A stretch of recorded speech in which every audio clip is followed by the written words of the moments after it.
Hello everyone, welcome to Brain Blitz Audios.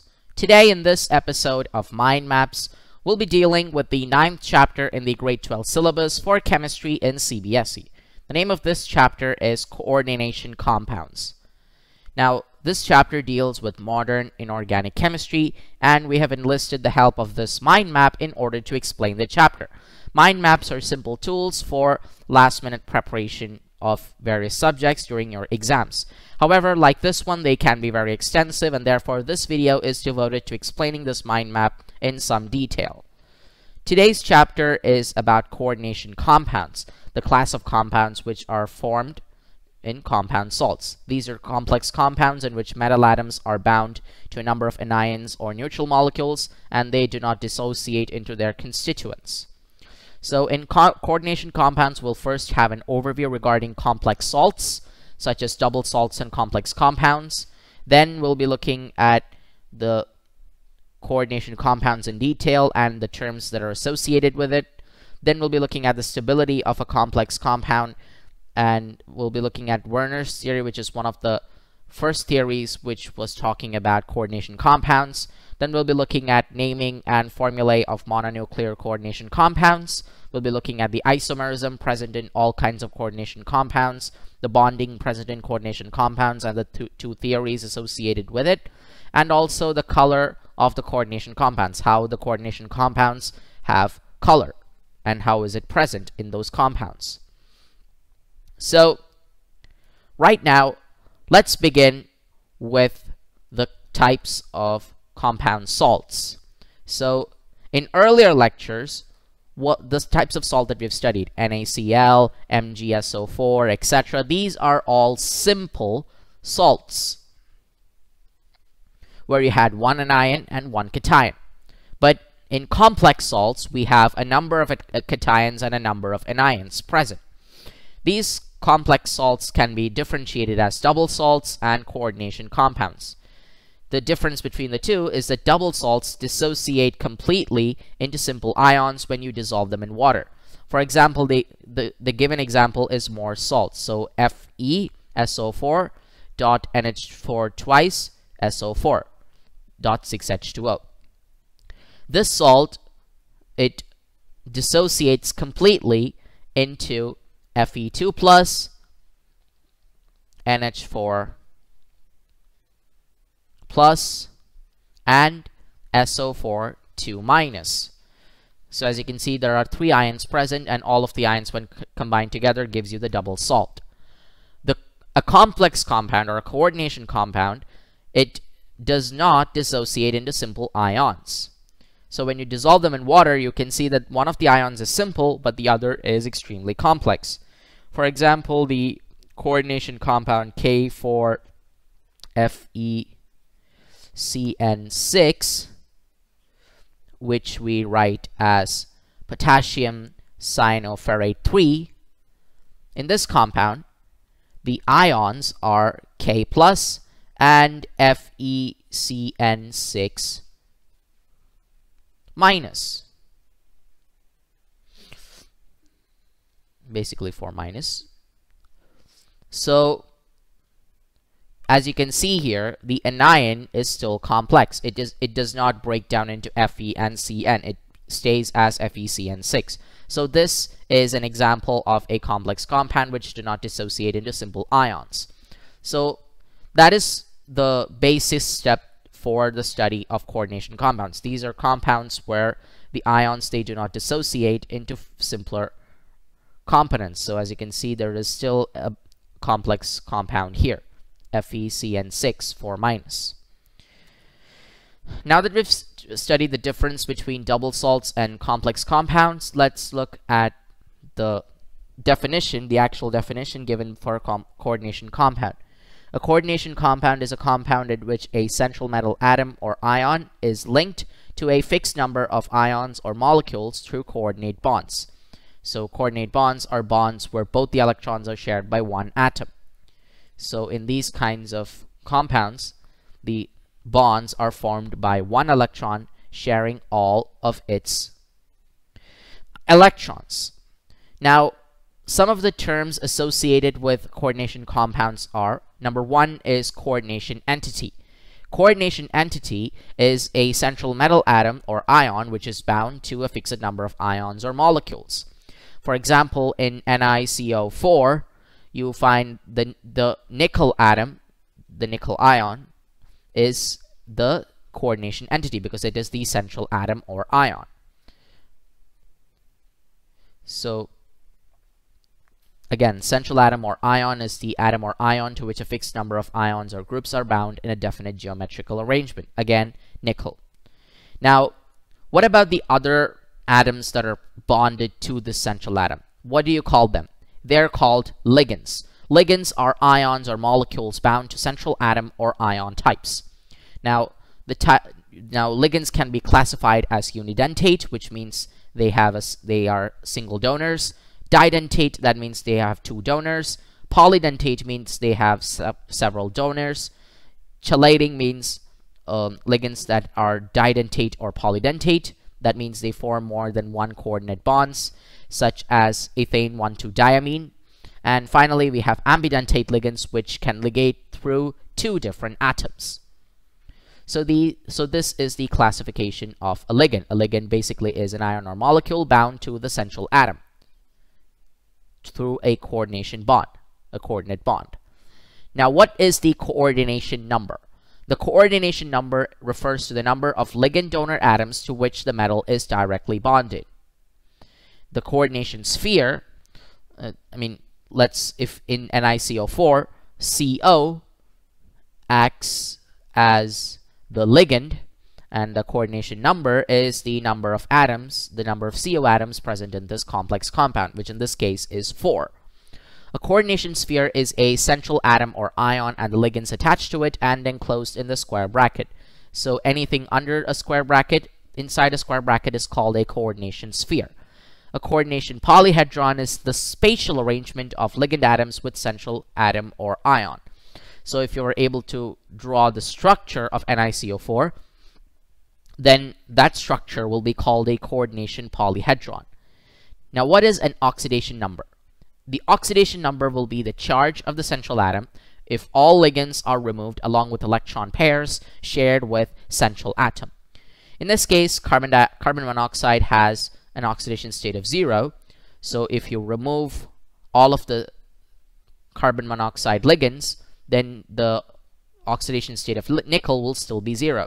So the oxidation number of nickel is 0. Now, on classifying complexes, we have two types, homoleptic and heteroleptic. In homoleptic complex, metal is bound to one type of donor group. For example, CONH3 3+. Again, 3+ is at the top. So this is basically hexaamine cobalt ion. So over here, the only ligand present here is NH3, which occurs 6 times.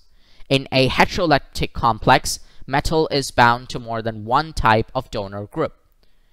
So in this kind of donor group, there will be 2 or more ligands present inside the square bracket, inside the coordination sphere. Now, when we're talking about the stability of a coordination compound, it basically refers to the degree of association between the two species involved in equilibrium state. And it is usually expressed by the equilibrium constant, which is Br, and which is the multiplication of K1 times K2 times K3 times Kn. So it's basically a multi-step reaction. So the equilibrium constants of each step are multiplied together to get the final equilibrium constant. And this final equilibrium constant, Br, it expresses the stability of the coordination compound. Now, that is how these are general ideas and concepts about coordination compounds. But how exactly is coordination compound formed? So one of the earliest ideas was put forth by a scientist named Alfred Werner. Now, Werner's theory or postulates, they are the first ideas about the structure of a coordination compound. So let's look at each of his postulates. In his postulates, he says that in coordination compounds, metals show both primary and secondary linkages or valencies. So for example, if we have K4FeCN6, then there will be a primary valency of 4- due to the counter ion, and then there will be a secondary valency which is due to the ligand present. Primary valencies are ionizable and are satisfied by negative ions. So here you can cut this out and you can get FeCN6 4- to be satisfy the primary valencies. Secondary valencies are non-ionizable and are satisfied by neutral molecules or negative ions. In this case, cyanide is negative. If you have a neutral ligand such as water, then the other state is possible. So secondary valencies, they are non-ionizable. They are always together. That's why the coordination compound does not dissociate into water. So over here, FeCN6 4- stays the same, irrespective of the medium it's dissociated in.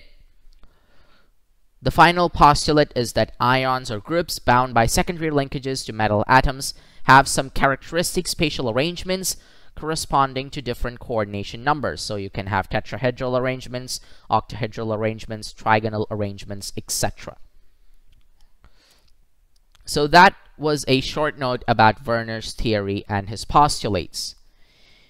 Now so using Werner's theory, we can have a comprehensive idea about how coordination compounds are formed. But if you've noticed, you have difficulties in naming the coordination compounds.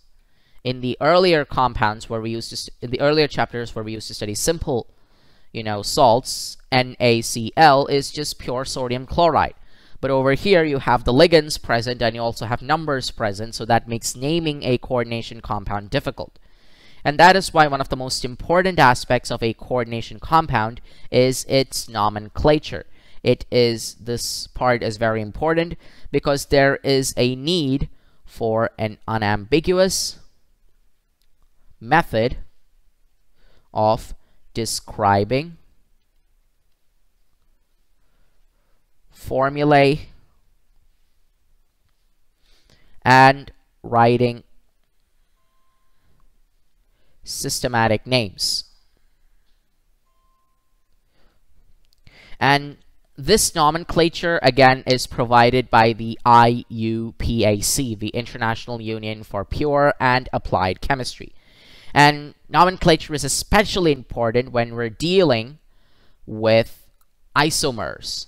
So in coordination compounds, you have many types of isomerism present, and therefore nomenclature of each compound is very important. First, let's look at the naming of a mononuclear coordination compound. Mononuclear means that there is only one central atom. So in a mononuclear coordination compound, the cation is named first. So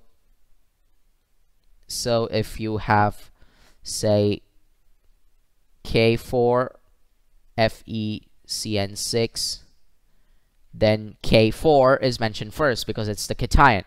On the other hand, if you had CONH3 6Cl3, then the complex ion is mentioned first because it is the cation. Next, when you're talking about the naming inside a complex ion, the naming of ligands are done in alphabetical order. So suppose if we have two or three ligands present in a complex ion, then they are mentioned in alphabetical order. Now, when we're talking about alphabetical order, this alphabetical order applies to only the main names. So for example, if you have 6 water and say 2 chlorine, then if you write 6 ligands of water, then it will be hexachloride. aqua. But over here, it will be dichloro. So if you're looking at the prefixes, then dichloro should come first. But that method is incorrect. The original method is to look at the name of the original, ligand. So over here, the ligand is aqua, whether it's 6 or 5 or 4, the ligand is aqua. And over here, the ligand is chloro. So therefore, A is higher up in the alphabetical order than C. So therefore, hexa aqua comes first, then comes dichloro. Next, anionic ligands, they end in O. So chloro, bromo, etc., they are present. Neutral and cationic ligands are the same. So here, water is neutral, so it is hexa aqua. And prefixes mono, di, and tri are used when you have more than one ligand present. However, for ligands such as ethane, 1,2-diamine, where there's already a prefix di, we use a different system. We use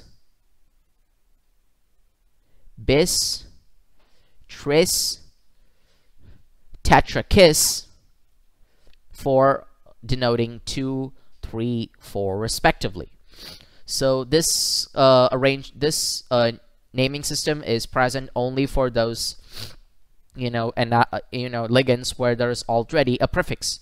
So if the ligand already has a prefix, then you use bis, tris, tetrakis. Otherwise, you use mono, di, tri, etc. And then the metal in this coordinate complex ion is followed by the Roman numeral in parentheses. The Roman numeral represents its oxidation state.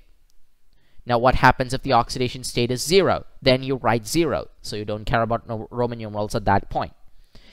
Another important point here is the naming of the metal.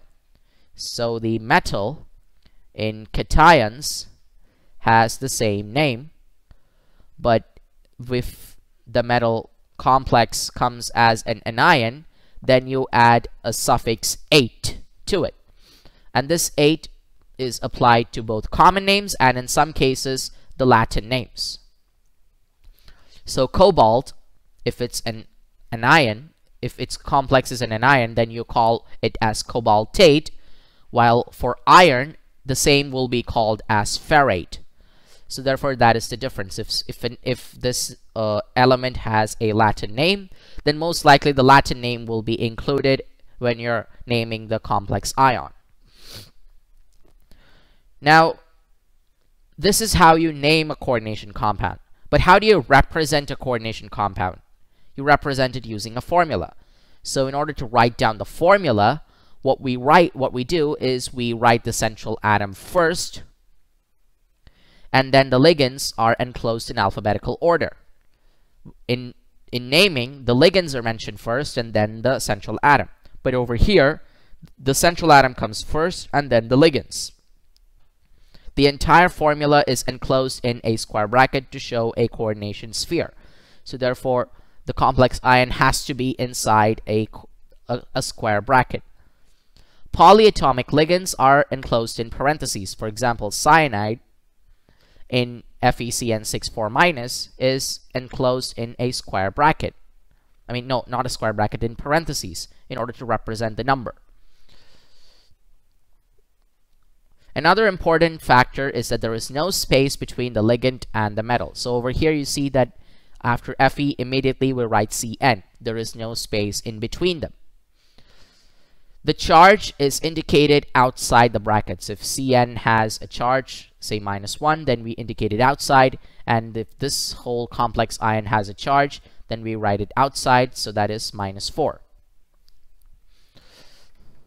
Then in a coordination compound, the final compound, is always neutral. So if you have a coordination compound consisting of counter ions and complex ions, then the sum of the charges in it is always 0. So it's always 0. So the sum of the charges is always 0. If it exists as an ion, then it's a different story. But if it has counter ions in it, then the charge of the cations balanced by the charge of the anions. So therefore, the total charge must be 0. And again, the ligands are to be mentioned in alphabetical order, whether it's monodentate or polydentate ligands. Next, we'll be looking at isomerism. Coordination compounds have a variety of structures, and this variety is found in its isomerism, where the coordination compound has the same chemical formula, but it has a different structure. So when it has a different structure, it has different physical and sometimes chemical properties.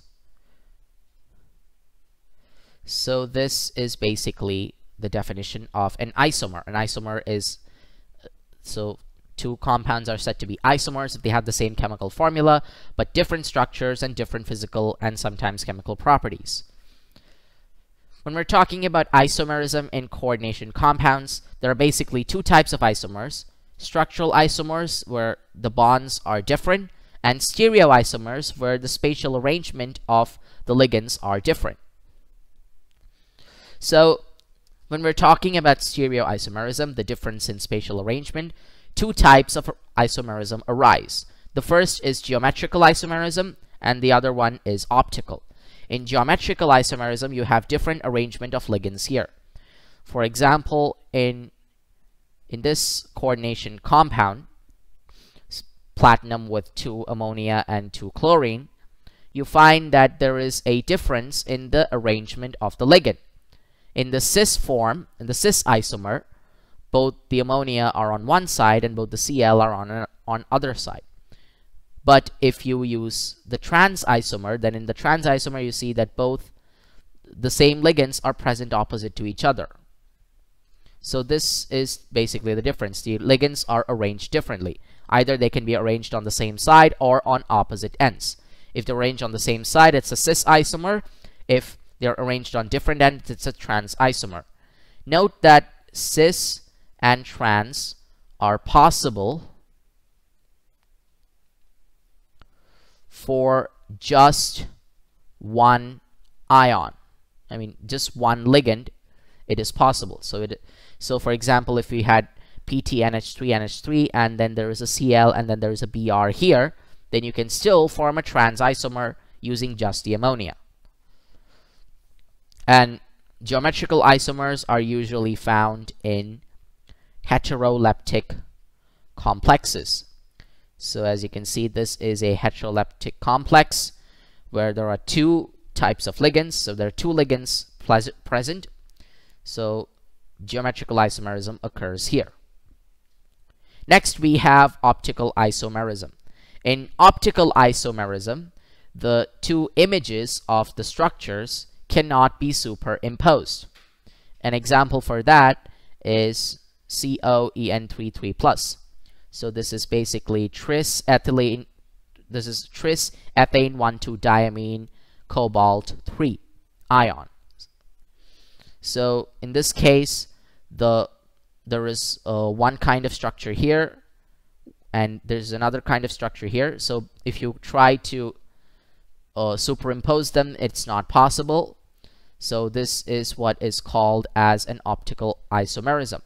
So in optical isomerism, the coordination compounds can be dextro if they rotate plane polarized light clockwise, or they can be anti-clockwise and the compound can be levorotatory. Now this is explained in detail when we're studying haloalkanes and haloarenes, so don't forget to watch that mind map as well. Now let's look at structural isomers, the isomers with different bonding present. In structural isomers, you have four basic types of coordination compounds, coordination isomers. The first isomer is linkage isomers. So in linkage isomers, the change in structure occurs in the ambidentate ligand. Now, if you remember, an ambidentate ligand has two spots for attaching towards central atom, but it uses only one. So an ambidentate ligand is a ligand with two spots for attaching towards the central atom, but it only uses one at a time. So it's a monodentate ligand which has two or more spots for coordination with the central metal atom. So in this case, we have the compound CONO2 NH3 5Cl. So this is basically pentaamine nitro cobalt 1 chloride.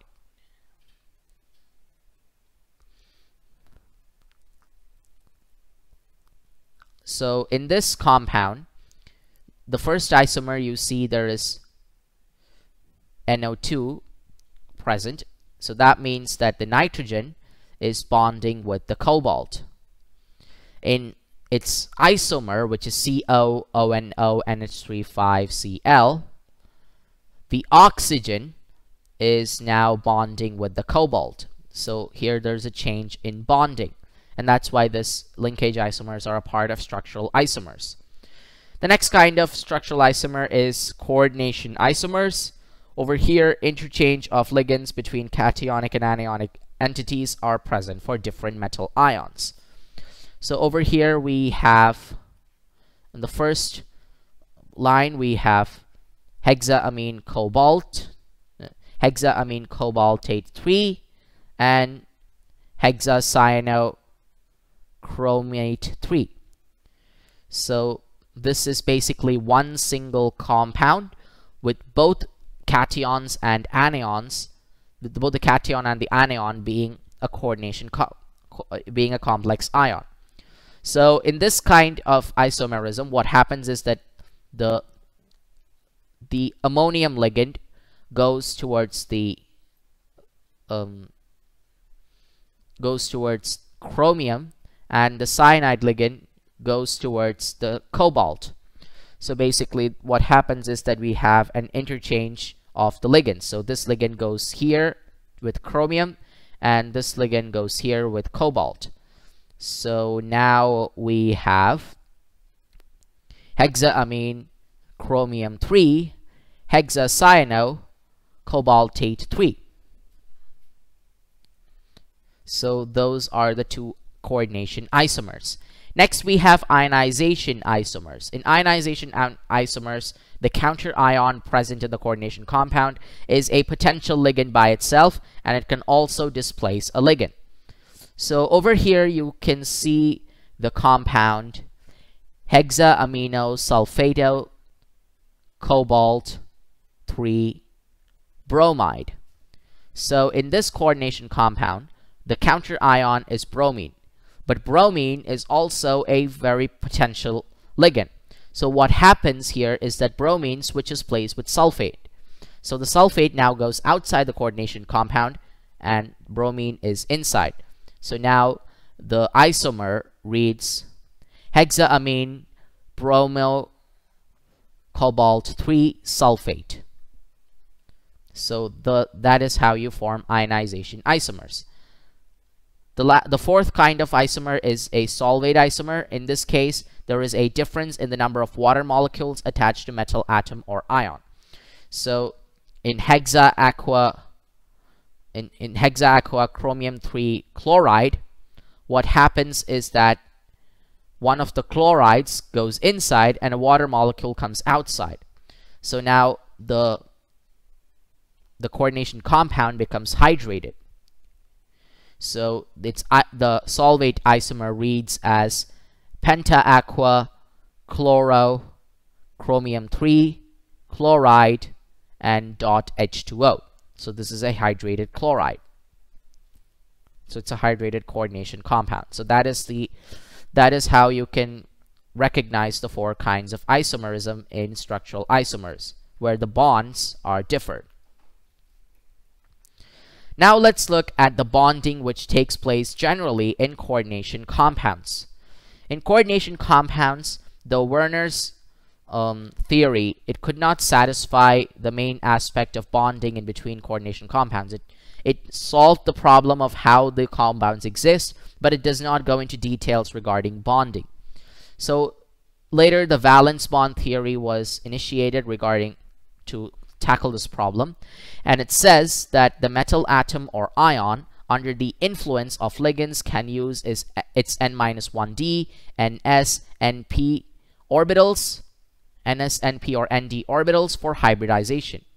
And the various kinds of hybridization include sp3, which is tetrahedral, dsp2, which is square planar, sp3d, which is trigonal pyramidal, sp3d2, and d2sp3, which are octahedral. So these are the kinds of hybridizations possible. So let's say we have NiCO4 as the coordination compound. So what happens is that let's take the valence configuration of nickel. So nickel is atomic number 28, and since this is not an ion and CO has a charge of 0, so we have the configuration of argon, and then 4s2 and 3d8.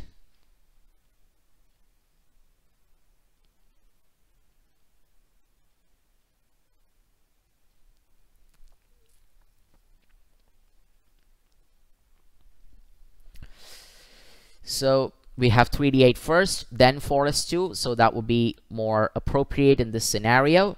So this is 3d8, 4s2, and then you'll have 4p orbitals and 4d orbitals present here.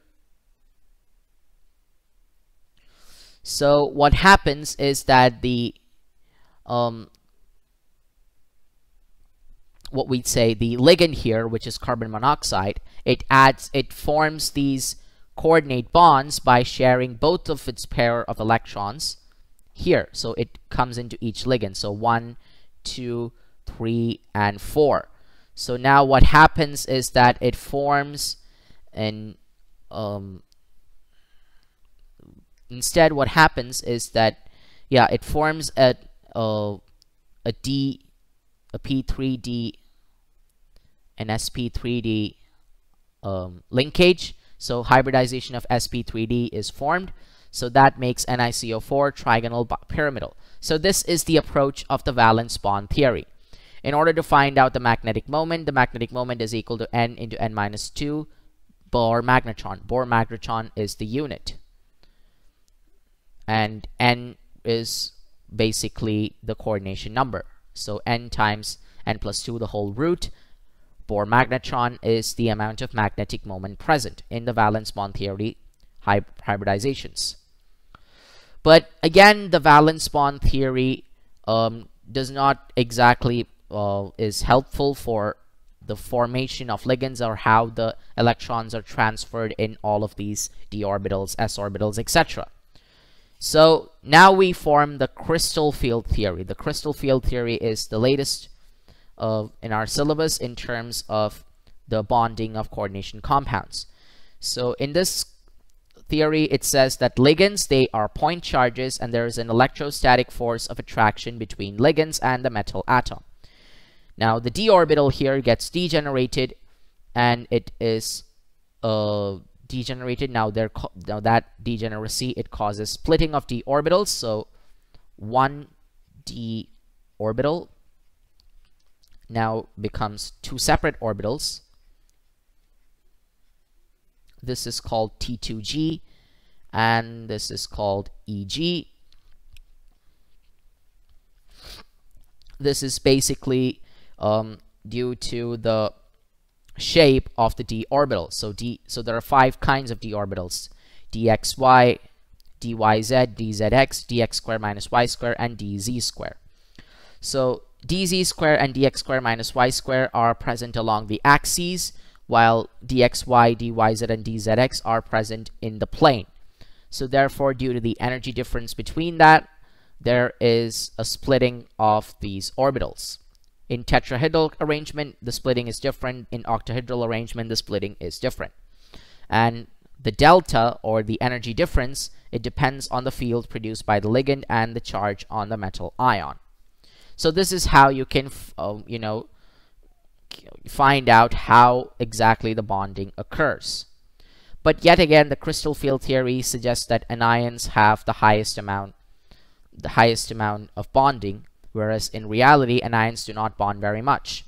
So therefore, the crystal field theory is also right now inadequate, but the other theories in this field of chemistry are too high for our syllabus. So we'll be studying the valence bond theory and the crystal field theory.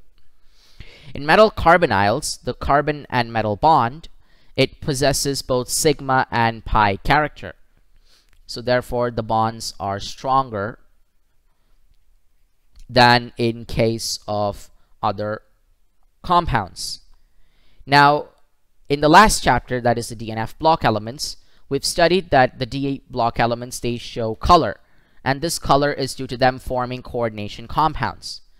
Now, this color is caused by DD transition. So basically what happens is that the s orbital and the d orbital have very little energy difference between them, and therefore because of that, there is very, very less energy difference by which ions and electrons can move from one orbital to the next. So therefore, due to this transition, the constant transition creates color. The important thing about the color of coordination compounds is that these are complementary colors and not the actual colors absorbed.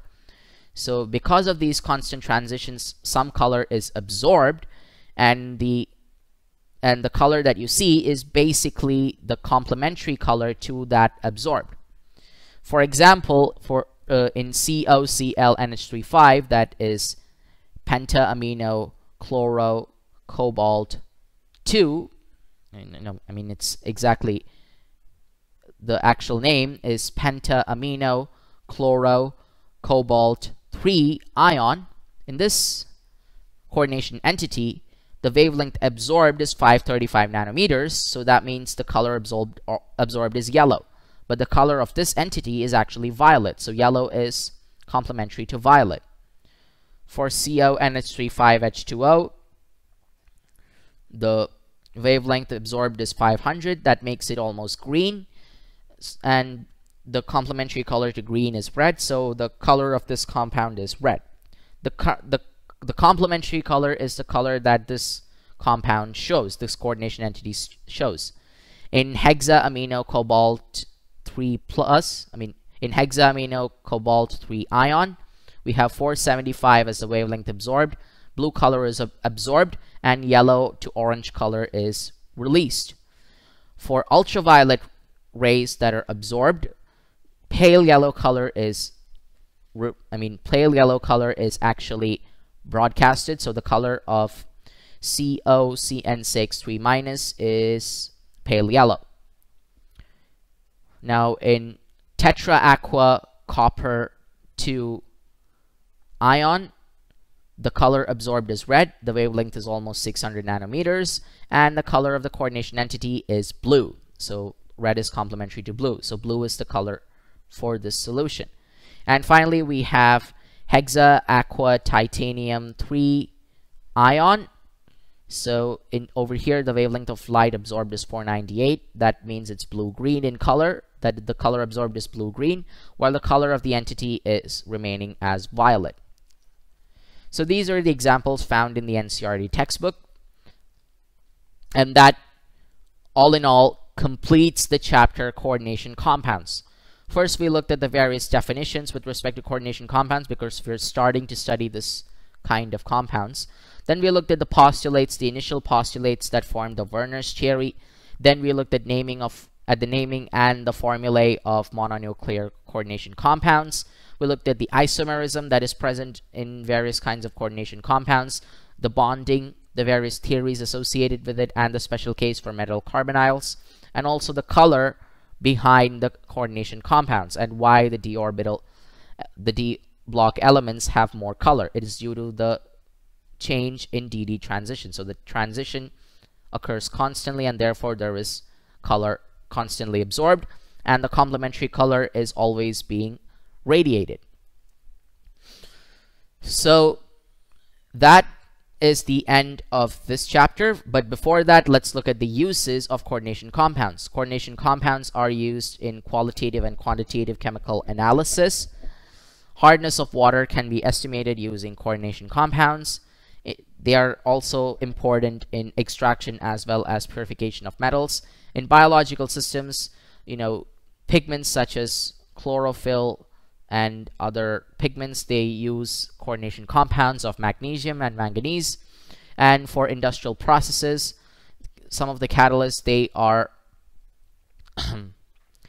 are coordination compounds.